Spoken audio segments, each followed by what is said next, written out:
আসসালামু আলাইকুম। আমরা আজকে আমাদের বইয়ে যে ৮টা অর্গানিজম আছে সবগুলার স্ট্রাকচার নিয়ে কথা বলবো। আমরা আজকে ফার্স্ট পার্টে প্রথম 4টা স্ট্রাকচার নিয়ে কথা বলবো।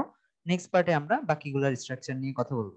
আচ্ছা, তো আমরা যে জিনিসটা দেখতে পাচ্ছি এখানে, যে আমাদের বইয়ে এই সিরিয়ালে সাজানো হয়েছে পুরো জিনিসটাকে ভাইরাসের পরে ব্যাকটেরিয়া, এবং আমরা দেখতেছি এরপরে শৈবাল নিয়ে কথা বলছে, দেন ফাঙ্গি নিয়ে কথা বলছে, then bryophyta, pteridophyta, gymnosperm, angiosperm. So আমরা এদের মধ্যে একটা খুব সুন্দর একটা মিল দেখতে পাবো, যে প্রত্যেকের মধ্যে স্ট্রাকচার গুলা আগের জনের সাথে কম্পেয়ার করে পড়লে জিনিসটা খুব ইজি হয়। যদিও আমাদের এগুলো আলাদা আলাদা চ্যাপ্টারে, কিন্তু পুরো জিনিসটাকে যখন আমরা একসাথে কম্পেয়ার করে পড়ি জিনিসটা আমাদের জন্য ইজি হয়। সো আমরা শুরু থেকে আবার আসি। আমরা প্রপার্টিজ এর 2টা ক্লাস করছিলাম, যেখানে প্রপার্টিজ নিয়ে আমরা কথা বলছিলাম, স্ট্রাকচারাল প্রপার্টিজ, যেখানে শুধুমাত্র আমরা ইনার স্ট্রাকচার নিয়ে কথা বলছিলাম। স্ট্রাকচার 2 ধরনের, একটা হচ্ছে ইনার স্ট্রাকচার আর একটা হচ্ছে এক্সটার্নাল স্ট্রাকচার, যেটা একটা শেপ শেপকে ফলো করে। ফর এক্সাম্পল, আমরা জানি প্রত্যেকটা জিনিসই কতগুলো অর্গানিলিস নিয়ে তৈরি হয়। প্রত্যেকটা প্রত্যেকটা স্ট্রাকচার, এখানে প্রত্যেকের স্ট্রাকচার একটা একটা সেল দিয়ে তৈরি হয়, এবং এই সেলগুলা ফাইনালি একটা আরেকটার সঙ্গে অ্যাটাচ হয়ে ফাইনালি একটা মাল্টি সেলুলার, ফর এক্সাম্পল একটা বট গাছ তৈরি করলো, একটা গাছ তৈরি করলো যেটা এত বড়। ঠিক আছে, সেখানে ফল হচ্ছে, ফুল হচ্ছে, ওকে। তাহলে আমরা বলতে পারি যে ফাইনাল যে ফর্মটা দেখতেছি এনজিওস্পার্ম, যে আমাদের আম গাছ, জাম গাছ, এরকম গাছ যেগুলো আছে, আমরা যে ট্রিজ গুলা দেখি, প্ল্যান্ট গুলা দেখি, এরা হচ্ছে এনজিওস্পার্মের অংশ বা জিমনোস্পার্মের অংশ। আর সবচাইতে লিস্ট, আমাদের বইয়ের সবচাইতে আন্ডার ডেভেলপ যে ভার্সনটা অর্গানিজমটা নিয়ে কথা বলা হয়েছে, এটা হচ্ছে ভাইরাস, যেটা এসেলুলার, যেটার মধ্যে কোনো সেল নাই। তাহলে আমরা দেখতেছি এসেলুলার একটা ভাইরাস থেকে ফাইনালি মাল্টি সেলুলার একটা মারাত্মক অর্গানাইজড একটা অর্গানিজমের কাছে আমরা যাচ্ছি। এটা হচ্ছে মাল্টি সেলুলার। ওকে, তাহলে এই আমাদের বইয়ে দেখা যাচ্ছে স্টেপ বাই স্টেপ এটা কিভাবে আগাইছে। প্রথমত ভাইরাস কেন এসেলুলার, এটা নিয়ে আমরা প্রপার্টিজ ক্লাসে ডিটেইলস কথা বলছি। যে এসেলুলার কারণ হচ্ছে একটা সেলের বৈশিষ্ট্য হচ্ছে সে প্রোটিন তৈরি করে। সেলের বৈশিষ্ট্য হচ্ছে প্রোটিন তৈরি করে। ইন কেস সেলটা যদি প্রোটিন তৈরি করতে না পারে, তাকে আমরা আর সেল বলি না। ফর এক্সাম্পল, প্রোটিন তৈরি করার জন্য আমরা ট্রান্সলেশন প্রসেসটার সঙ্গে পরিচিত। প্রোটিন তৈরি করার জন্য 2টা জিনিস লাগে। একটা হচ্ছে এখানের মধ্যে জেনেটিক ইনফরমেশন গুলা লাগে, এখানে যে ইনফরমেশন গুলা আছে এগুলা লাগে।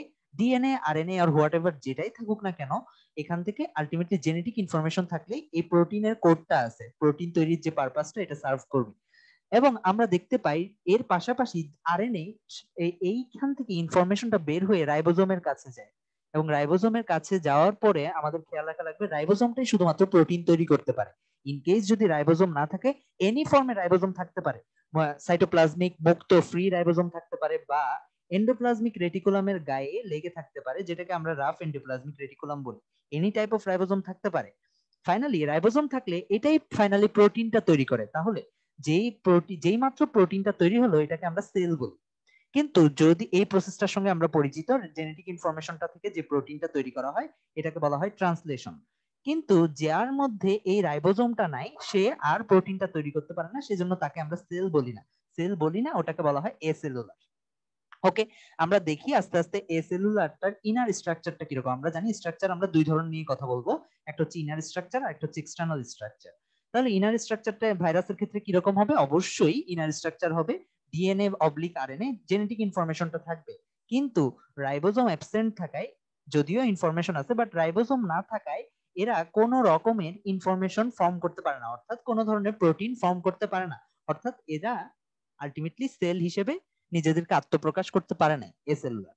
ওকে, তারপরে প্রথম আমরা দেখতেছি কি এই রাইবোজোম এবং ডিএনএ, এটাতে আর কিছু নাই। আচ্ছা, এটা ছিল এটা ইন্টারনাল স্ট্রাকচার। আমরা এক্সটার্নাল স্ট্রাকচারটা একটু পরে ডিসকাস করবো। আমরা ইন্টারনাল স্ট্রাকচার গুলো আগে ডিসকাস করি, যে এখানে কি কি আছে। এখানের মধ্যে সাইটোপ্লাজম নাই, রাইবোজোম নাই, কিছুই নেই। এটা হচ্ছে অর্গানিলিসের মধ্যে আলোচনা। এরপর আমরা এই ব্যাকটেরিয়ার ক্ষেত্রে দেখতেছি একটু ডেভেলপ, এটা সেলুলার, এটা সেলে কনভার্ট হয়েছে, কিন্তু এই সেলটা হচ্ছে প্রোক্যারিওটিক, অর্থাৎ আদি, অর্থাৎ এটা হচ্ছে এনশিয়েন্ট ফর্ম, প্রোক্যারিওটিক সেল। তাহলে প্রোক্যারিওটিক সেলের ক্ষেত্রে অবশ্যই ডিএনএ আরএনএ অবশ্যই থাকতে হবে, ডিএনএ আরএনএ। এবং আমরা জানি ডিএনএ আরএনএ ফাইনালি যখন প্রোটিনের সঙ্গে অ্যাটাচ হয়, যেহেতু ডিএনএ এর মধ্যে একটা নেগেটিভ আয়ন থাকে, আমরা জানি ডিএনএ হচ্ছে নিউক্লিওটাইড, এবং নিউক্লিওটাইড গুলো কি দিয়ে তৈরি হয়? এখানের মধ্যে একটা গ্লুকোজ থাকে, পেন্টোজ সুগার থাকে, পেন্টোজ সুগারটার এখানে ফসফেট থাকে, এবং ফসফেট গ্রুপটা সাধারণত থাকে H3PO4, যেখান থেকে আমরা H3টাকে যখন সরাই নিই তখন আমরা পাই PO4 3 মাইনাস। অর্থাৎ এই PO4 3 মাইনাস নেগেটিভ থাকার কারণে এটা একটা পজিটিভ প্রোটিনের সঙ্গে পেঁচানো শুরু করে, এবং এই যে নিউক্লিওটাইডটা নাইট্রোজেন বেস পেন্টোজ সুগার এবং পেন্টোজ সুগার এবং ফসফেটের যে স্ট্র্যান্ডটা তৈরি হয় ডিএনএ এর স্ট্র্যান্ড, এটা মূলত কিভাবে তৈরি হয়? সুগার ফসফেট নাইট্রোজেন বেস এভাবে তৈরি হয়, এবং এই স্ট্র্যান্ডটা ফাইনালি একটা প্রোটিনের সঙ্গে পেঁচায় এবং পেঁচাতে পেঁচাতে পেঁচাতে যে স্ট্রাকচারটা ফর্ম করে এটাকে বলা হয় ক্রোমোজোম।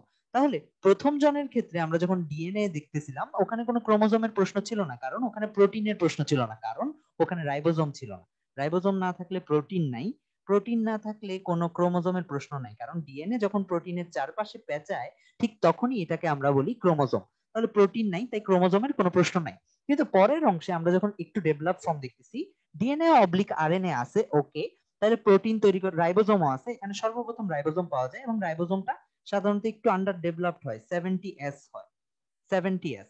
আচ্ছা, এগুলো নিয়ে আমরা রাইবোজোম ক্লাসে এক্স্যাক্টলি ডিটেইলস কথা বলছি, ভেদবার্গ ইউনিটটা কি জিনিস, আপাতত আমরা ওখানে যাচ্ছি না। এটা আন্ডার ডেভেলপ রাইবোজোম, এবং তারপরে এরা প্রোটিন তৈরি করতে পারে, এবং প্রোটিন তৈরি করতে পারে, কিন্তু এটা যেহেতু আন্ডার ডেভেলপ রাইবোজোম তাই এখানে খুব ভালো প্রোটিন তৈরি হয় না। এই প্রোটিনটাকে বলা হয় নন হিস্টোন প্রোটিন, এবং এই নন হিস্টোন প্রোটিনটা আস্তে আস্তে কি তৈরি করে? এই ডিএনএটার সঙ্গে পেঁচায়ে আলটিমেটলি ক্রোমোজোম তৈরি করে, যেটাকে আমরা ব্যাকটেরিয়াল ক্রোমোজোম বলি। তাহলে আমরা ব্যাকটেরিয়ার মধ্যে ইনার স্ট্রাকচারটা কি কি পাচ্ছি? আমরা যদি ব্যাকটেরিয়ার ইনার স্ট্রাকচারের ছবি আঁকি তাহলে ব্যাকটেরিয়ার ইনার স্ট্রাকচারটা পাচ্ছি আমরা অনেকটা এরকম, এরকম একটা ইয়া পাচ্ছি। বাইরে কি থাকে এটা নিয়ে ফ্লাজেলা অর হোয়াট এভার, এগুলো নিয়ে আমরা এখনো কথা বলিনি। সো আমরা দেখতেছি ইনার স্ট্রাকচারটার মধ্যে অবশ্যই একটা সার্কুলার ডিএনএ থাকবে। সার্কুলার ডিএনএ কেন? কারণ আমাদের ডিএনএ গুলো অসংখ্য ইনফরমেশন রাখে, এজন্য এরা প্রায় 23টা ক্রোমোজোমের মধ্যে অ্যাটাচ হয়, 23 জোড়া। কারণ কি, এতগুলো ইনফরমেশন সাধারণত এত ছোট জায়গায় আটানো যায় না।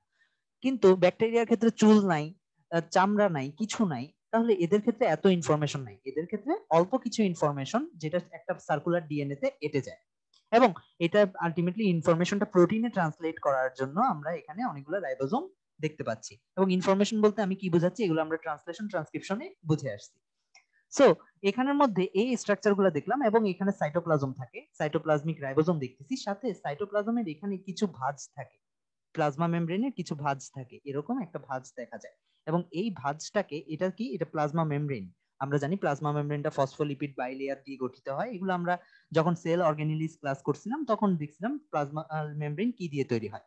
এই প্লাজমা মেমব্রেনটা এরকম যে ভাঁজটা তৈরি করে এটাকে বলা হয় মেসোজোম। এই মেসোজোমটা আলটিমেটলি, এই মেসোজোমটার মধ্যে এই ডিএনএটা এসে আলটিমেটলি ডিভাইডেড হয়।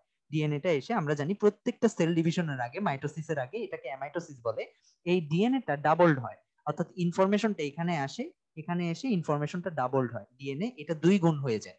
দ্বিগুণ হওয়ার পরে দুইটা অংশ দুই সাইডে চলে যায়, এবং ফাইনালি দুইটা আমরা ব্যাকটেরিয়া পাই, এরকম দুইটা ব্যাকটেরিয়া পাই, এবং এই প্রসেসে ব্যাকটেরিয়া সেক্সুয়াল রিপ্রোডাকশনটা ঘটায়। তাহলে এই মেসোজোম জিনিসটা আলটিমেটলি সেল ডিভিশনে হেল্প করতেছে।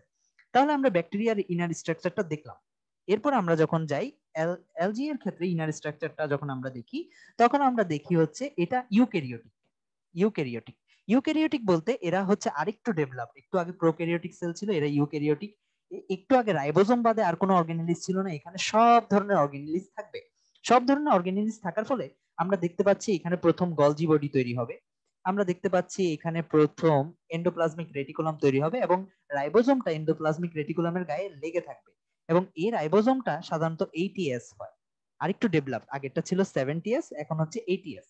আচ্ছা, এবং আমরা দেখতেছি কি এখানে মাইটোকন্ড্রিয়া আছে, এনাফ এনার্জি আছে, এবং মাইটোকন্ড্রিয়ার কাজ কি আমরা জানি, যখন আমরা ফার্স্ট চ্যাপ্টারটা পড়তেছিলাম, অর্গানিলিস টপিকটা পড়তেছিলাম, আমরা জানি এই যে প্লাজমা মেমব্রেনটা আছে এখান থেকে কিছু অংশ কেটে নিয়ে, ছিঁড়ে নিয়ে আলটিমেটলি এই যে ইপিআর তৈরি করা, গলজি বডি তৈরি করা, এটাই কাজ হচ্ছে, মাইটোকন্ড্রিয়া এই কাজটা করে, এখান থেকে ছিঁড়তে যে এনার্জিটা লাগবে ওটা সাপ্লাই দেয়। দ্যাটস ওয়াই আমরা দেখতে পাই ইউক্যারিওটিক সেলগুলোতে সবগুলো অর্গানিলিস সাধারণত মেমব্রেন বাউন্ড থাকে, সবসময় মেমব্রেন বাউন্ড থাকে, অর্থাৎ আবরণ যুক্ত থাকে, এরকম অর্গানিলিসটা তৈরি করতে মাইটোকন্ড্রিয়া হেল্প করে। এবং এরকম যখন ছিঁড়ে নিয়ে ফেলছে, এই অংশটাকে যখন টিয়ার করে এরকম করে বিভিন্ন অর্গানিলিস তৈরি করছে, ফাইনালি আমরা গলজি বডি পাইছি। এবং আমরা জানি গলজি বডির কাজ কি, গলজি বডির কাজ হচ্ছে কার্বোহাইড্রেটটাকে আলটিমেটলি পাস করা, আমরা কার্বোহাইড্রেট ক্যারি করা। আমরা যদি খেয়াল করি এখানে নিউক্লিয়াস ছিল একটা, আমরা যদি ফার্স্ট ক্লাসটা আরেকটু রিভিউ করি, নিউক্লিয়াসের মধ্যে ইনফরমেশন গুলা ছিল, ইনফরমেশন মানে প্রোটিন।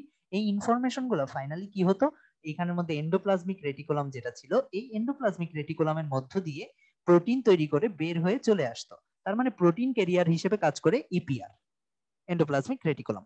অন্যদিকে প্রোটিনের পাশে যেসব জিনিস আছে, গ্লুকোজ বা লিপিড, এগুলাকে ক্যারি করে হচ্ছে গলজি বডি, এবং এই গলজি বডিটা এটাকে ক্যারি করে বাইরে নিয়ে যায়। এবং মজার বিষয় হচ্ছে আমরা সেল ওয়াল যে জিনিসটা দেখলাম, সেল ওয়াল জিনিসটা তৈরি করতে অবশ্যই কি লাগবে, গলজি বডি লাগবে, কারণ গলজি বডি না থাকলে এই কার্বোহাইড্রেটের সাপ্লাইটা কোথা থেকে আসবে। আর আমরা জানি সেল ওয়ালটা সাধারণত কার্বোহাইড্রেট দিয়ে তৈরি হয়। আমরা যখন সেল ওয়াল টপিকটা পড়তেছিলাম তখন আমরা দেখছিলাম বিটা ডি গ্লুকোজ অসংখ্য যখন একসাথে হয় তখন ফাইনালি বিটা ডি গ্লুকোজ গুলা সবগুলো একসাথে হয়ে সেলুলোজ ফর্ম করতো। এই সেলুলোজ চেইন গুলা আলটিমেটলি মাইক্রোফাইব্রিল ম্যাক্রোফাইব্রিল তৈরি করতো। আমরা সেল ওয়ালের উপর একটা বিষয় ভাবে আলোচনা করছিলাম একটা ক্লাসে, আমরা ওখানে যাব না। আমরা মূলত আপাতত বলতে চাচ্ছি যেটা, সেল ওয়ালটা কার্বোহাইড্রেটের তৈরি, এবং কার্বোহাইড্রেটের তৈরি হতে হলে অবশ্যই গলজি বডি লাগবে। যদি গলজি বডি না থাকে এখানে আলটিমেটলি কার্বোহাইড্রেটের তৈরি একটা সেল ওয়াল হতে পারবে না। তাহলে এখান থেকে আমরা আসতে পারি প্রথম যে সেল ওয়ালের কনসেপ্টটা, সেল ওয়াল বা বাইরের কভারিংটা এখানে পাওয়া যাচ্ছে, সেল ওয়ালের কনসেপ্টটা। এর আগে যেটা আমরা যদি দেখি ভাইরাসের ক্ষেত্রে, ভাইরাসের ক্ষেত্রে সেল ওয়ালের কোনো কনসেপ্টই নাই। ভাইরাসের ক্ষেত্রে আমরা দেখতে পাচ্ছি কি, ভাইরাসের ক্ষেত্রে বাইরে একটা প্রোটিনের কভারিং থাকে। আমরা যদি স্ট্রাকচারটা দেখি, একটা প্রোটিনের কভারিং থাকে, আমরা যেটাকে ক্যাপসিড বলি, এবং এই ক্যাপসিডটা অসংখ্য ছোট ছোট প্রোটিনের খণ্ড দিয়ে তৈরি, যাদেরকে বলা হয় ক্যাপসোমিয়ার। আমরা জানি ছোট অংশকে বোঝাতে লাস্টে মিয়ার যোগ করা হয়, তাহলে ক্যাপসোমিয়ার দিয়ে তৈরি এবং ভিতরে ডিএনএ থাকে। তাহলে আমরা বুঝতেছি এখানে যে বাইরের কভারিংটা এটা সাধারণত কি দিয়ে তৈরি হয়, প্রোটিন দিয়ে তৈরি হয়। আচ্ছা, আর আমরা যদি এখানে দেখি, এখানে সেল ওয়াল বা বাইরের কভারিংটা কি দিয়ে তৈরি হচ্ছে, কার্বোহাইড্রেট দিয়ে তৈরি হচ্ছে। আমরা যদি এখন একটা একটা জিনিস চিন্তা করি, যে এক একটা একটা একটা সীমানা আমরা ধরি যে এটা এটা একটা এক্সট্রিম এন্ড, এটা একটা এক্সট্রিম এন্ড, এটা প্রোটিন দিয়ে তৈরি, আর এটা আমরা দেখতেছি কার্বোহাইড্রেট দিয়ে তৈরি। এই যে দুইটা এন্ডের মাঝামাঝি যেটা আছে, এটা দুইটা দিয়েই তৈরি হবে। প্রোটিন মানে হচ্ছে পেপটাইড বন্ড আমরা জানি, তাহলে এটা কি দিয়ে তৈরি হবে, পেপটাইডও থাকবে এখানে, আবার সাথে কি থাকবে, কার্বোহাইড্রেট বা গ্লুকোজ বা গ্লাইকান থাকবে। তাই বোঝা যাচ্ছে যে ব্যাকটেরিয়ার যে কভারিংটা ওটা হচ্ছে পেপটাইড ও গ্লাইকান দিয়ে তৈরি। তাহলে আমরা স্ট্রাকচার, ইনার স্ট্রাকচার মোটামুটি বুঝে ফেললাম, যে ইনার স্ট্রাকচার ভাইরাস হচ্ছে প্রোটিন দিয়ে তৈরি, এই বাইরেরটা প্রোটিন ক্যাপসোমিয়া। আর এটার ক্ষেত্রে এই যে জিনিসটা, এটা হচ্ছে protein plus plus glucose peptide ও গ্লাইকান। আর আমরা যেটা এলজি দেখতেছি এটার ক্ষেত্রে পুরো বাইরের কভারিংটা হচ্ছে সেলুলোজ, সিম্পলি সেলুলোজ। আচ্ছা, তাহলে আমরা বুঝতে পারলাম যে প্রথম সেলুলোজের কভারিংটা আমরা পাচ্ছি ইউক্যারিওটিক বা এলজির মধ্যে। এবং যখন আমরা সেলুলোজের কভারিং পাইলাম, এবং ঠিক এর আগ সেলুলোজ কভারিংটা পাওয়ার সাথে সাথে আমরা ধরি এটা একটা শৈবাল বা এলজি, এখানে আশেপাশে একটা সেল ওয়ালের কভারিং আছে। এবং সেল ওয়ালের কভারিং থাকলে সমস্যাটা কি হয়, এটা যখন সেলুলোজের হয়, এটা আলট্রা স্ট্রং হয়ে যায়, অনেক স্ট্রং একটা কভারিং। দ্যাটস ওয়াই আমরা দেখতে পারি প্ল্যান্ট কখনো মুভ করতে পারে না, কারণ এদের সেলগুলো ফিক্সড, এদের সেলগুলো মুভ করার মতো ইলাস্টিক না। কিন্তু অন্যদিকে প্রোটিন বা পেপটাইডোগ্লাইকান এরা মুভমেন্টটাকে অ্যালাউ করে। দ্যাটস ওয়াই আমরা দেখি কি ভাইরাস বা ব্যাকটেরিয়া যদিও মুভ করতে পারে, কিন্তু আমরা যখন দেখতেছি এলজি হয়ে গেছে, এলজি থেকে শুরু করে বাকি সবাই হচ্ছে গ্লুকোজের তৈরি, বাইরের কভারিংটা গ্লুকোজ দিয়ে তৈরি। এবং এটা হওয়ার কারণে আমরা দেখতে পাচ্ছি কি এখান থেকে এলজি থেকে শুরু করে পরের কেউ আর মুভমেন্টের ক্ষমতা রাখে না। কিন্তু ভাইরাস বা ব্যাকটেরিয়া এরা মুভমেন্টের ক্ষমতা রাখে, এরা মুভ করে, কিন্তু বাকি কেউ মুভ করে না। সো আমরা বাইরের স্ট্রাকচারটা বুঝে ফেললাম, এটা ছিল আমাদের টোটাল স্ট্রাকচার, ইনার স্ট্রাকচারটা। এখন আমরা এক্সটার্নাল স্ট্রাকচারটা নিয়ে কথা বলবো। এক্সটার্নাল স্ট্রাকচারটা মূলত কি, মূলত এটা তো আমরা একটা সেল নিয়ে কথা বলছি, কিন্তু সাধারণত আমরা যদি দেখি, আমরা এই পুরা চার্টটা যদি দেখি, আচ্ছা আমি এটাকে আরেকবার লিখি তাহলে আমাদের বুঝতে আরেকটু ইজি হবে। ওকে, তাহলে আমরা ইনার স্ট্রাকচার বোঝার পরে এবার আমরা একটু আউটার স্ট্রাকচারটা নিয়ে কথা বলি। আউটার স্ট্রাকচার বোঝার আগে আমাদের বুঝতে হবে এই প্রথম যে জিনিসটা আমরা বলতেছিলাম যে ভাইরাসটা শুরু হয়েছিল এসেলুলার দিয়ে, আর আমরা ফাইনালি আমাদের বইয়ে যে জিনিসটা দেখতেছি মাল্টি সেলুলার। ফাইনাল যে যে ডেভেলপড কন্ডিশনটা ওটা দেখতেছি আমরা মাল্টি সেলুলার। তাহলে দুইটার মাঝামাঝি আমরা যে জিনিসটা দেখতেছি, প্রথমে এটা সেলুলার কিন্তু এটা প্রোক্যারিওটিক সেল।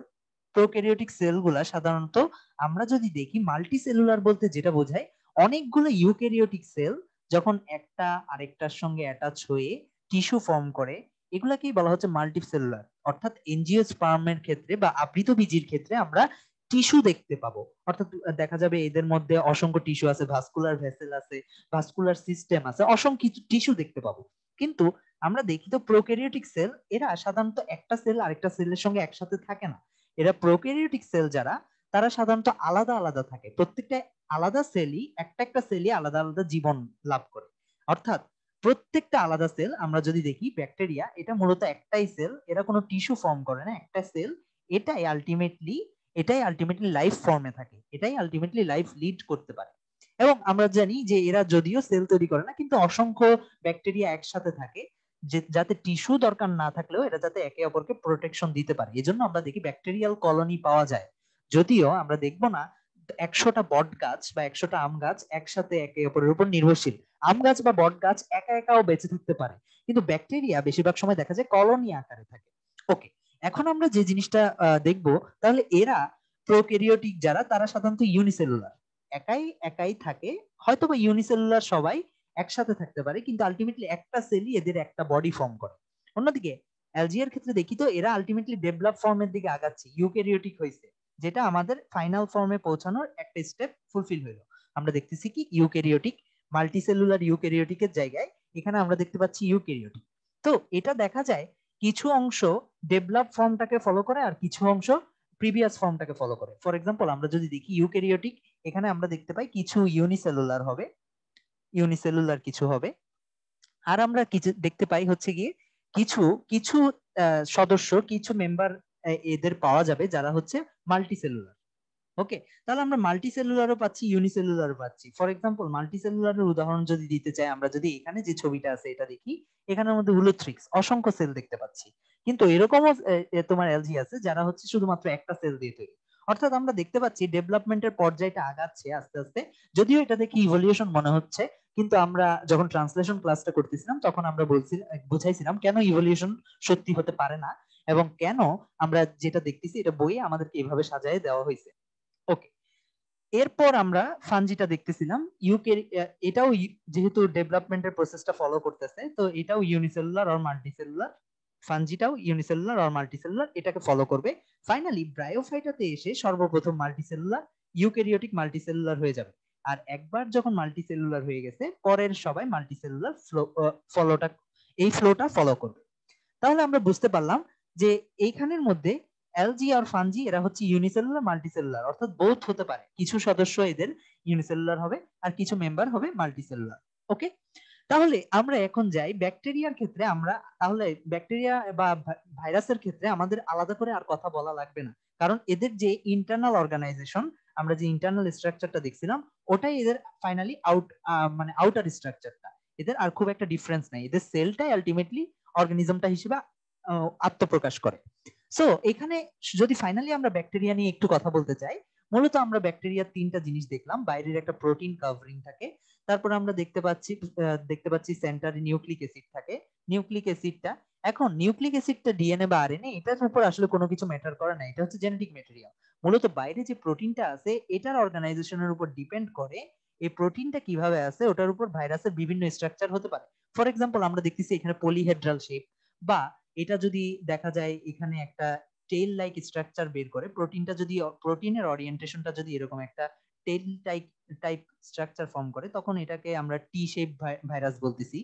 বা হয়তোবা প্রোটিনটা যদি স্ফেরিক্যাল স্ট্রাকচার ফর্ম করে, এটাকে আমরা স্ফেরিক্যাল ভাইরাস বলতেছি। অর্থাৎ ভাইরাসের স্ট্রাকচারটা কিরকম হবে, আউটার স্ট্রাকচারটা ওটা ডিপেন্ড করতেছে এই প্রোটিনের ওরিয়েন্টেশনটা কিরকম হবে, প্রোটিন গুলা, ক্যাপসোমিয়ার গুলা একে অপরের সঙ্গে কিভাবে অ্যাটাচড হবে ওটার উপর নির্ভর করতেছে প্রোটিন ভাইরাসটা দেখতে কিরকম হবে। আচ্ছা, অন্যদিকে ব্যাকটেরিয়া, ব্যাকটেরিয়া ইন জেনারেল তোমার দেখা যায় হচ্ছে বিভিন্ন শেপ হয়, এটাও হচ্ছে ব্যাকটেরিয়া যে বাইরের কাভারিংটা আছে, পেপটাইডোগ্লাইকান যে লেয়ারটা আছে, এটা সাধারণত কিরকম হয় ওটার উপর নির্ভর করে। ব্যাকটেরিয়া দেখা যায় হচ্ছে কি কখনো কখনো গোলাকার হতে পারে, কখনো কখনো এরকম লম্বা হতে পারে। আমরা যেটা দেখতেছি এটা হচ্ছে বেসিলাস, মানে হচ্ছে গিয়ে দণ্ডাকৃতি, রড শেপ।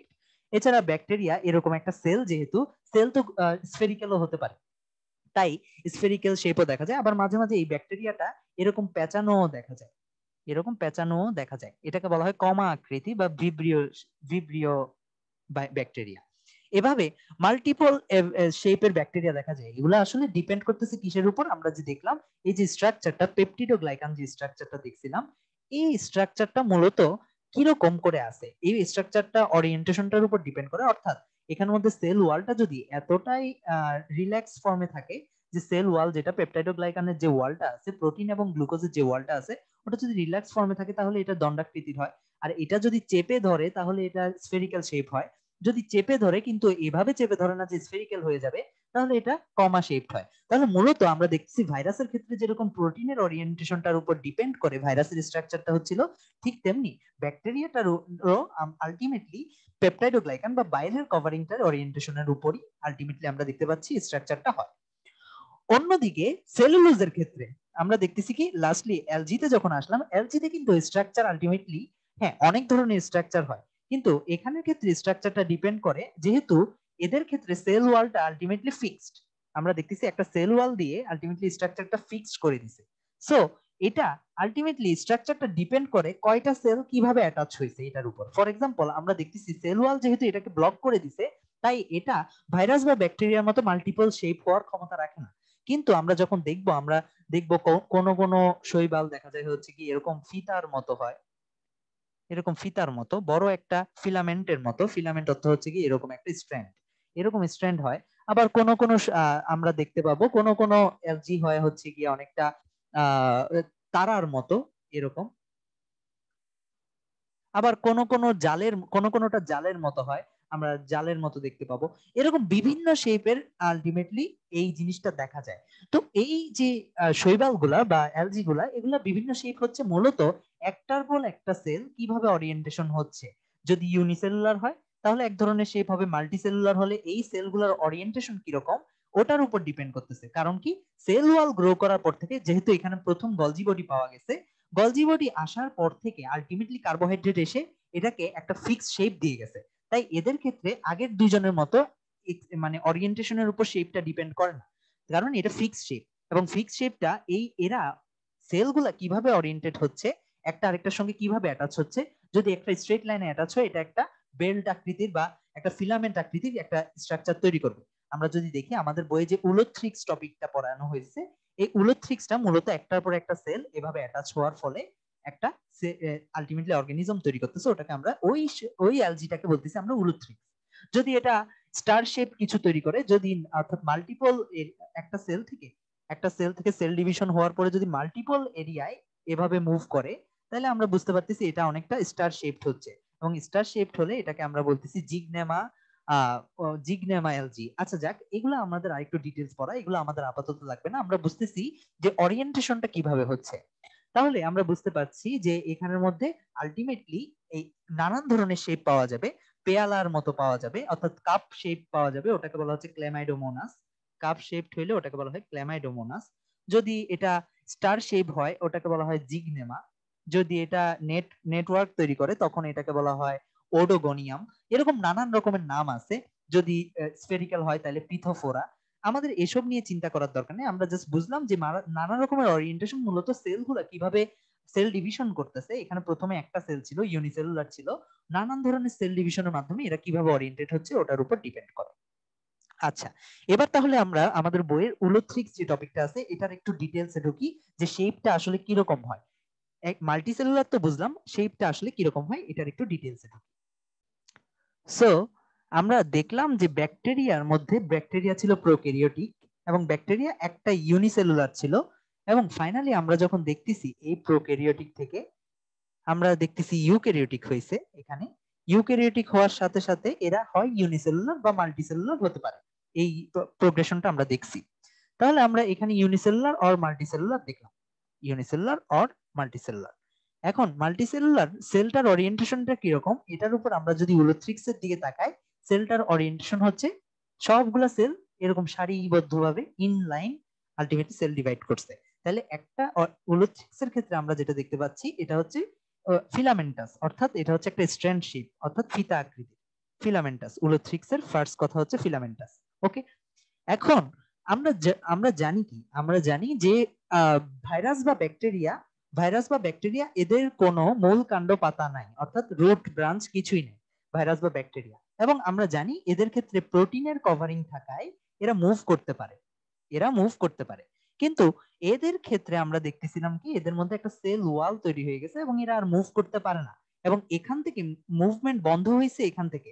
তাইলে এই যে রুট বা রুট দিয়ে মুভমেন্ট বন্ধ হয়েছে মানে কি, আমরা যে গাছগুলা দেখি এরা মুভ করে না, মুভ না করার জন্য এদের মূলত গেঁথে থাকতে হয়, একটা রুট দিয়ে গেঁথে থাকতে হয়।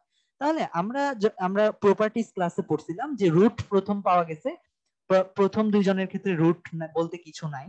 তারপরে ব্রায়োফাইটাতে গিয়ে সর্বপ্রথম রুটের মতো কিছু একটা রাইজোয়েট পাওয়া গেছে, যদিও সেটা রুট না, তাই এর ক্ষেত্রে রুট নাই বলা হয়, এবং এই তিনজনকে আমরা থেলাস বলতেছিলাম।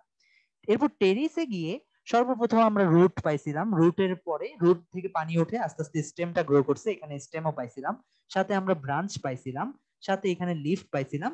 কিন্তু এই লিফ ব্রাঞ্চের একটা একদম ফ্রন্ট সাইডটা যে তোমার ফ্লাওয়ারে কনভার্ট হয়, এই ফ্লাওয়ারটা কিন্তু এই টেরিসে পাওয়া যায়নি। এই ফ্লাওয়ারটা সর্বপ্রথম পাওয়া গেছিল জিমনেসপার্মে, এবং তারপরে আরেকটু ডেভেলপ কন্ডিশনের ফ্লাওয়ার পাওয়া গেছিল এনজিওস্পার্মে। এভাবে আমরা প্রপার্টিস ক্লাসটাতে দেখছিলাম কিভাবে জিনিসটা ডেভেলপ করে। কিন্তু যদিও রুট এখানে সর্বপ্রথম পাওয়া যাচ্ছে, টেরিসে যদিও রুট সর্বপ্রথম পাওয়া যাচ্ছে, কিন্তু রুটের ইম্পর্টেন্সটা কিন্তু এলজি থেকে অর্থাৎ শৈবালের থেকেই আমরা এখান থেকেই দেখতে পাচ্ছি রুটটা তো গ্রো করা দরকার।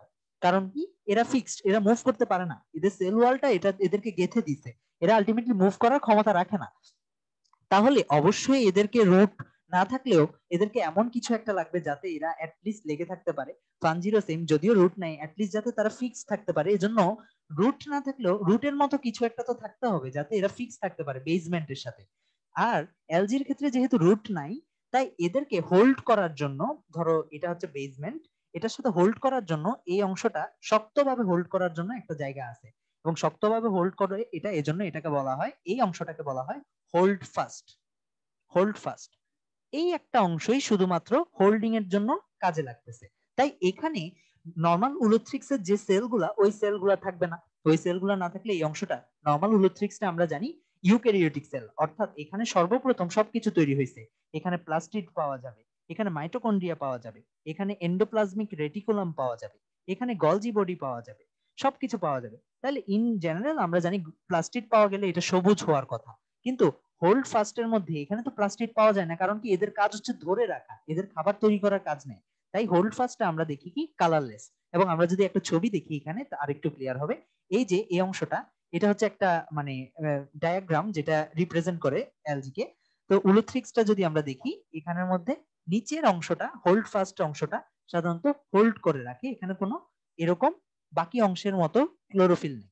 অন্যদিকে এখানেও যদি দেখি, এখানে আরেকটু কালার ডায়াগ্রাম দেখা যাচ্ছে, পুরোটাই আমরা দেখতেছি গ্রিনিশ, কিন্তু এই অংশটা নর্মাল কালারলেস, কারণ কি এরা শুধুমাত্র হোল্ড করতেছে, এদের কাজ আর কিছু না, হোল্ড ফাস্ট এরা।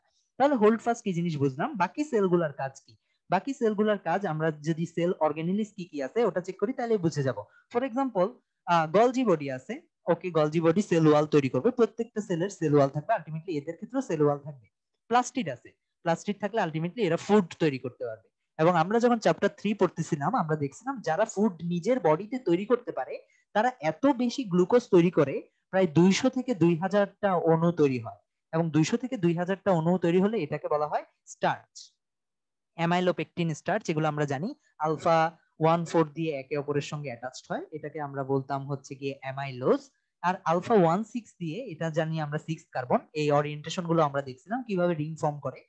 এবং এই আলফা 1,6 দিয়ে যখন অ্যাটাচ হয় তখন আমরা এটাকে বলতেছিলাম, এটা 1 কার্বন, এটা 6 কার্বন, তখন এটাকে বলতেছিলাম ব্রাঞ্চড। এবং এই ব্রাঞ্চের মাধ্যমে প্রায় 2000টা অণু অ্যাটাচ হয়। আমরা যদি দেখি এই একটা গ্লুকোজ, পাশের গ্লুকোজটা আসলো, পাশের গ্লুকোজটা আসলো, পাশের গ্লুকোজটা আসলো, এভাবে একটার পর একটা গ্লুকোজ এসে একটার পর একটা ব্রাঞ্চ ক্রিয়েট করে, একটার পর একটা অ্যাটাচড হয়, এবং বিশাল সংখ্যক গ্লুকোজকে এরা জমা করে রাখতে পারে।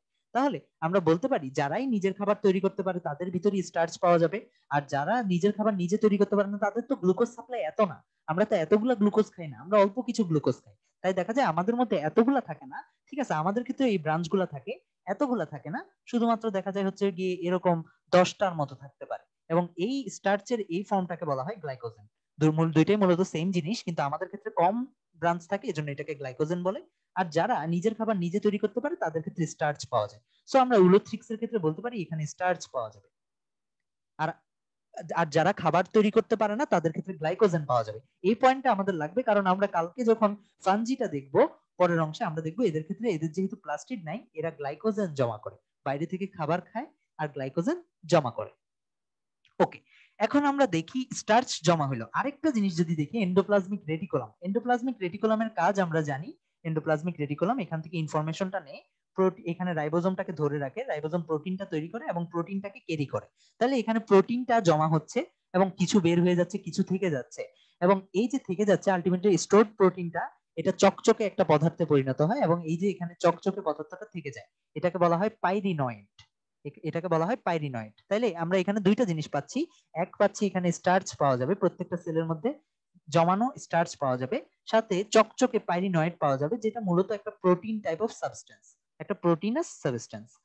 আচ্ছা, প্রোটিন লাইক সাবস্টেন্স পাইরিনয়েড পেলাম, স্টার্চ পেলাম। এরপর আমরা যদি দেখি এই জিনিসটাকে অনেকটা বেল্টের মতো মনে হয়। বেল্ট না, অনেকটা এরকম একটা আমরা স্ট্রাকচার দেখতেছি যেখানের মাঝে অসংখ্য বেল্টের যে ভকলেসটা থাকে ওটার মতোই এরকম একটা স্ট্রাকচার দেখা যাচ্ছে। এই জিনিসটা তাই এটাকে বলা হয় বেল্ট শেপ। আমরা বুঝতে পারলাম belt shape structure. Hold fast কি জিনিস আমরা বুঝলাম। এবং আমরা যদি দেখি এরা যদি আলটিমেটলি রিপ্রোডিউস করতে চায়, রিপ্রোডাকশনের উপর আমরা আলাদা ক্লাস নিব। এরা যদি রিপ্রোডিউস করতে চায় এদের তো স্পোর লাগবে। আমরা যদি একটু আগে থেকে দেখে আসি, ফর এক্সাম্পল আমরা যখন ভাইরাস দেখতেছি, ভাইরাসের ক্ষেত্রে রিপ্রোডাকশনের জন্য ডিএনএ বা আরএনএটার যে ডাবল হয় এটা আলটিমেটলি এদের ভিতরেই থাকে। ব্যাকটেরিয়ার ক্ষেত্রে আমরা যদি দেখি সেল ডিভিশনের জন্য মেইন যে পয়েন্টগুলো এগুলো ভিতরেই থাকে, ঠিক আছে। কিন্তু আমরা যদি দেখি এদের ক্ষেত্রেও আলটিমেটলি এখানে ভিতর থেকে স্পোর গুলা বের হয়ে আসে। এখানের ভিতরে আলটিমেটলি রিপ্রোডাকশনের জন্য যে স্পোর গুলা এগুলো এখানের ভিতরেই থাকে। এবং আমরা যখন পরবর্তীতে আস্তে আস্তে যাব আস্তে আস্তে দেখবো এরা বের হয়ে যেতে শুরু করে। স্পোর গুলা বের হয়ে একটা কিনারে অংশে একটা এজে এসে ঠাঁই নেই। ফর এক্সাম্পল আমরা যখন কালকে ছত্রাক দেখবো বা সেক্সুয়াল রিপ্রোডাকশন অফ ফাঞ্জি দেখবো তখন দেখবো যে আমরা ফাঞ্জির ক্ষেত্রে এগুলা সেল গুলা এই স্পোর গুলা বের হয়ে এসে এইখানে আশ্রয় নিছে। এই যে ফ্রুট বডি আমরা দেখবো এই স্ট্রাকচারটা কাল নেক্সট দিন, এখানের মধ্যে আশ্রয় নিছে, সেল গুলা এখানে আশ্রয় নিছে, একটা এজে এসে গেছে। এবং আমরা যখন আরেকটু ডেভেলপ ফর্মে যাব, ব্রায়োফাইটা টেরিডোফাইটা দেখবো।